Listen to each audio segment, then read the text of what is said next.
The Nobel Prize this year gets to the heart of one of the most fundamental forces in our economy. What truly drives innovation and progress? We're not just talking about a new product this year or a failed company next year. We're talking about the relentless, often brutal, cycle of creation and destruction that has completely re-engineered our society over the last couple of centuries. Okay, so to really grasp why this is a Nobel-winning concept, you first need to understand what the visionary, Mr. Joseph Schumpeter, was trying to explain. It's a dynamic that plays out every single day, in every industry. For almost all of human history, the economic landscape was remarkably stable. A blacksmith in the 14th century did their job pretty much the same way as their great-grandfather did. A weaver in ancient Rome used techniques that would be familiar to a weaver centuries later. Change was incremental, slow, and often resisted. Then, starting with the Industrial Revolution, something fundamental shifted. Suddenly, entire industries could be born and then vanish within a single lifetime. The old predictable way of doing things was replaced by a constant, churning whirlwind of change. This wasn't just about making things a little bit better. It was about new things completely obliterating the old. And this powerful, disruptive force is what Schumpeter famously called creative destruction. The engine that starts this whole process is what we can call the incentive effect. Imagine you're an entrepreneur. You're not just sitting around hoping to make a small profit by doing what everyone else is doing. You're looking for a breakthrough, a game changer. The ultimate prize is securing a temporary monopoly, a period where you are the only one offering a revolutionary new product or service. This promise of enormous profits, of capturing an entire market, is an incredibly powerful motivator. Look at Amazon, for instance. It is what pushes inventors to spend countless sleepless nights in their garages and what convinces investors to pour millions of dollars into risky, unproven ideas. Without this massive potential reward, the incentive to take on the immense risks of true innovation would be drastically reduced. Why bother trying to invent the next iPhone if you could only expect to make the same profit as someone selling a slightly improved flip phone? This lure of exclusivity, of being the undisputed king of the hill, even for a short time, is the spark that lights the fire of creative destruction. It's the epiphany that leads people to challenge the status quo and attempt to build something the world has never seen before. Of course, once a company achieves the breakthrough and starts reaping the rewards, a new dynamic kicks in, the lock-in effect. This successful, dominant company now has every reason to protect its position. It's no longer the scrappy underdog. It's the reigning champion. And its primary goal shifts from radical innovation to defending its market share and maximizing profits from its existing success. They might invest in incremental improvements, making their products slightly better or more efficient, but the appetite for revolutionary, groundbreaking change often diminishes. Why would they want to create something new that could potentially make their own blockbuster product obsolete? This creates a period of stability or even stagnation, where the market leader is locked into a successful formula. They build walls around their kingdom through patents, by acquiring potential competitors, and by leveraging their massive marketing and distribution networks. This defensive posture is perfectly rational from their perspective, but it can slow down the overall pace of progress in the industry. The very success that was born from radical change now becomes a force for maintaining the status quo. The innovator becomes the incumbent, and the stage is set for the next act of the drama. But the story doesn't end there.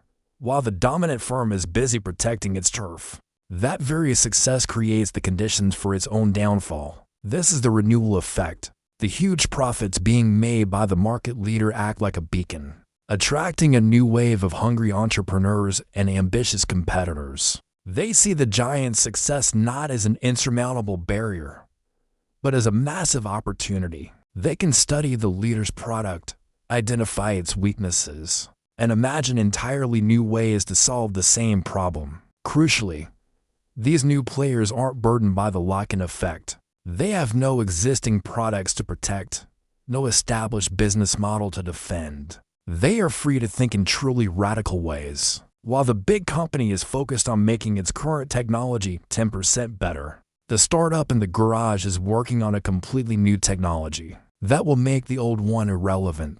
Think of how digital photography companies completely upended the chemical film industry, or how streaming services dismantled the video rental empire. The renewal effect ensures that no monopoly lasts forever. The success of one generation of innovators directly inspires and enables the next, ensuring the cycle of creative destruction continues and that progress, even if it stalls for a bit, ultimately renews itself. A critical mechanism that regulates this entire cycle is patent expiry. A patent grants an inventor an exclusive right to their invention for a limited time, typically around 20 years.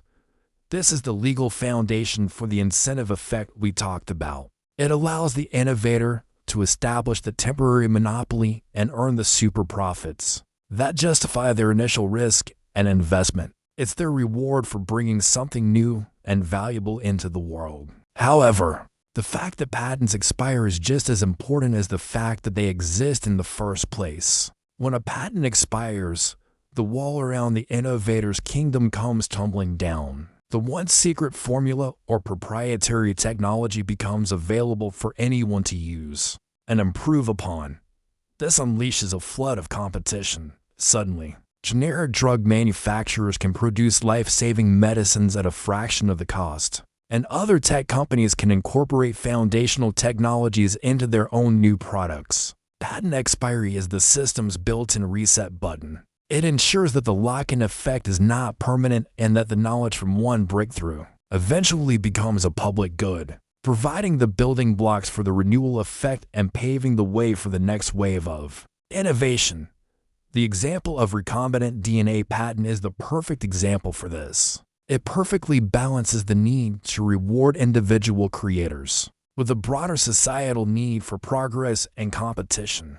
This entire process, the rise of an innovator, their period of dominance, and their eventual displacement by a new wave of competition is the essence of what Schumpeter meant by creative destruction. When a new technology like the automobile emerges, the industry of horse-drawn carriages, with all its associated jobs like blacksmiths and stable hands, is destroyed. This destruction part of the equation is not trivial. It involves real-world consequences for businesses and workers who are displaced. Yet, Schumpeter argued that this process is absolutely essential for a healthy, dynamic capitalist economy. It's the gale of perennial destruction that constantly clears out the old, inefficient, and outdated, making way for the new, innovative, and more productive. It's the engine that drives long-term economic growth, raises living standards, and pushes society forward. Trying to stop this process to protect existing industries, it would lead to stagnation and decline. The creation of new value is inextricably linked to the destruction of the old. Ultimately, the core of Schumpeter's idea revolves around exclusivity. The entire drama of creative destruction is fueled by the pursuit, the temporary attainment, and the eventual loss of exclusivity. This cycle is what prevents the economy from settling into a comfortable, unchanging equilibrium. So when you see a new startup seemingly come out of nowhere to challenge a massive corporation, or when you read about a once dominant industry struggling to adapt, you're not just seeing a business story. You're witnessing the fundamental, chaotic, and creative force that has shaped our modern world. It's the constant, turbulent dance between creation and destruction. And then, boom, the cycle begins all over again.